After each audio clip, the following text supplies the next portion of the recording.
Three, two, one, sync. So today we're gonna learn about the rigid simulation and how can you apply this on your scene. So let's just say what is a rigid simulation. Rigid simulation is kind of a mathematical simulation that works for rigid body. Okay, so why do you need rigid simulation? Suppose you're making a little bit of animation like this. You're gonna put it here. I'm gonna make a keyframe G plus first keyframe, and if I bring this all out here and move this cube here, so what happens? It automatically grows there. But look at here, it's not looking that kind of a realistic. So make this kind of realistic movements, we need simulations. All right, so how can you make a rigid simulation? Let me add a cube here. Hmm. the f- so first of all we need to learn something about this simulation. And to understand this simulation, we are gonna require a plane here. So a rigid simulation consists of three types of body or object types. One is active and one is passive. Actives are the ones who moves around, and the passive are the ones who stays but acts as a collider. Some of you who use Blend, Maya and other 3D softwares like Unreal Engine might be familiar with this term collision. So passive type rigid simulation is kind of like a collider. Okay, so now we're gonna apply simulations to both of these objects. How? First, I'm gonna select this cube, and on the this side corner we have physics properties, and there we have rigid body. Hmm. So rigid simulation is now active to this cube. Now if we press space, it's gonna work like this. It's gonna disappear to the void of the darkness. Why is this happening? Because this object is simulated as an active form. Now if we select this plane and add active rigid body simulation here, what happens? Both of them falls down. But we don't want that. We want only this part of the scene to work and this to stay passive or as a collider or stay still. So as both of them are using rigid simulations right now, we're gonna select this one and turn this to passive. So what happens? It's dropping and steady state on it. Now let's do some little bit of experiment here. Let's rotate this now and bring it a little bit higher. And now what happens? I don't know how this works, but there are lots of mathematical terms out here. So this is how you can add rigid simulations to your animations and clips and work with it. Now let's make this a little bit of interesting, a little bit more interesting. Let's put this a little bit higher. And what I'm gonna do, I'm gonna rotate this. So as a simulation is kind of a copy blueprint of a real life, so what will happen now? And realistically, it should fall down here and slide down there, right? So let's see what happens. It's not working. Why it's not working? Because I've left the animation key on. That's why when it goes down here, it's gonna change because there's a keyframe here. So when you're using simulations, always keep your mind to not use this. Only you can use it while you're animating. So I'm not gonna be recovering this. Now let's try again. It's flicking around. Why is it flicking around? Because simulation is kind of a mathematical work. When you're turning off an animating object, it's gonna work back and create some other mathematical informations. So bring this one to 0 and let's try again. It's happening again. Why? Because when I'm clicking this, there is also some keyframes right here. I need to get rid of them. And let's try again. Perfect. Let's make this a little bit more interesting.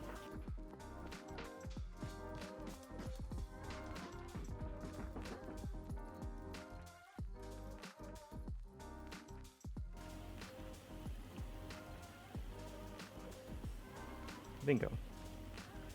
Isn't that cool? Isn't that cool and all that? We're gonna make it a little bit much more cooler. All right, I'm gonna bring this up a little bit higher. So here we can see they're all planes, right? Linear planes, but no symmetrical or other shapes. So let's work with some other shapes. I'm gonna bring in a UV sphere. I'm gonna scale it up, bring it a little bit higher. I'm gonna scale it up more, and I'm gonna use this ball or UV sphere and make it into a semi or half. I'm gonna cut it in half. I'm just gonna show you. Holding tab. I'm deleting the vertices of the upper portion. Now what is this? This is now a side of kind of a ball. So what should happen? I'm gonna duplicate this one more time. I'm gonna save this as a rigid blend. Always remember to save your files because you know whatever happens you might have a backup. So I'm gonna hit space. They're all falling perfect, perfect, perfect, perfect. But whoa, what's happening here? They're going through this.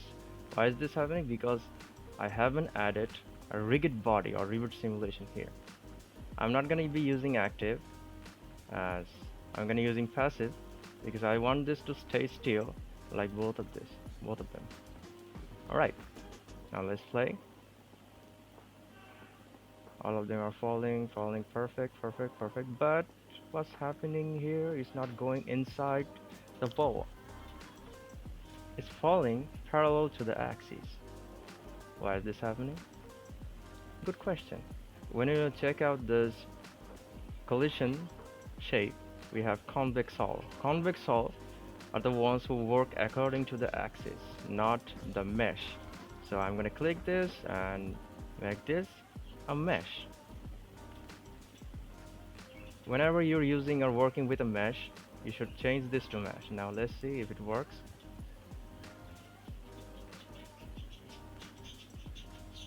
Cool.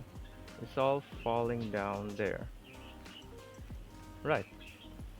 Now, I'm going to animate this and make this a little bit more interesting. How? Let's just say I'm gonna make this white here, bring it all up here, scale this a little bit. What happens? It's gonna stay there, right? But I'm going to animate this and rotate it because when it rotates, all these cubes are gonna fall down there. How do I do this? First, I need to see the time that takes to land on all this, the time for these cubes to land on this plane. It's landing here at 53 keyframe. Good. I'm gonna press I and add rotation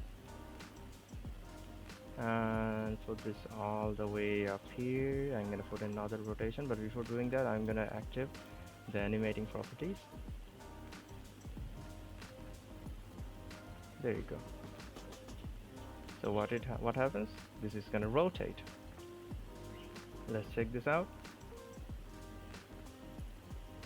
What happened? It is rotating, but all these cubes are not falling.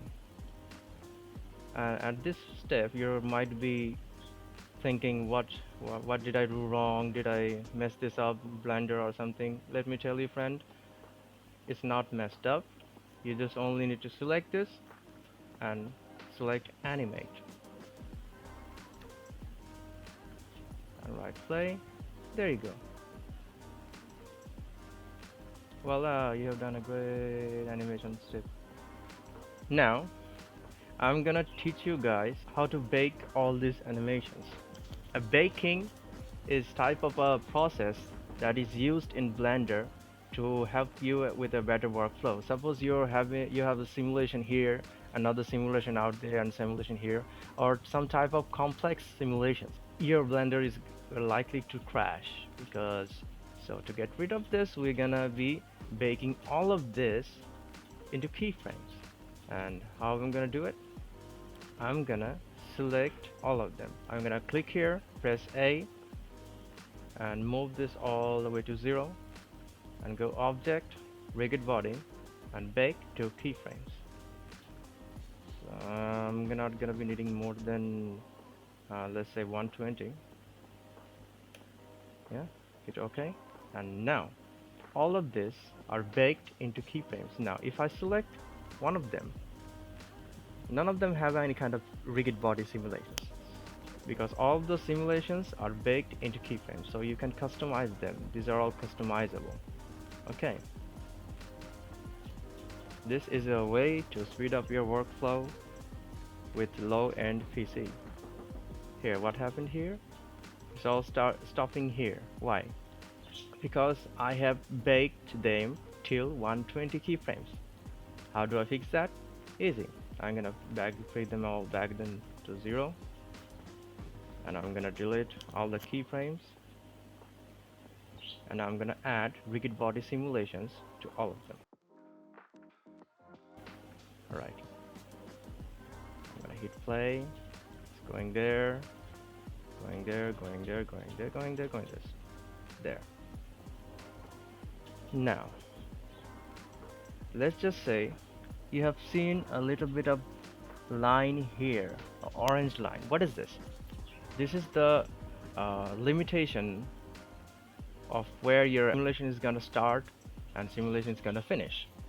Now, suppose you have a longer simulations which runs further till, let's just say, 300 keyframes. I'm gonna make this a little bit of 300 keyframe-ish.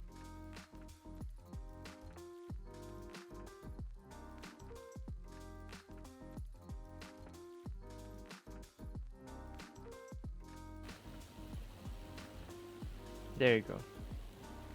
So after making this complex, not complex, a simple simulation a little bit farther, we have seen that when it passes this 250 keyframe limit, the simulation stops.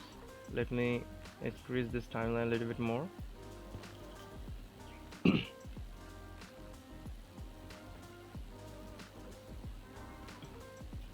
Flips, and it stops all the way there. Why? Because the simulation is now limited to 250. Now you might be all wondering and getting scared. I don't know, how do I fix this? How do I fix this? All easy. You just go here as scene properties, go to the rigid body world, and in the cache you increase this limit. Let's just say I'm gonna increase this a little bit more, and this a little bit more.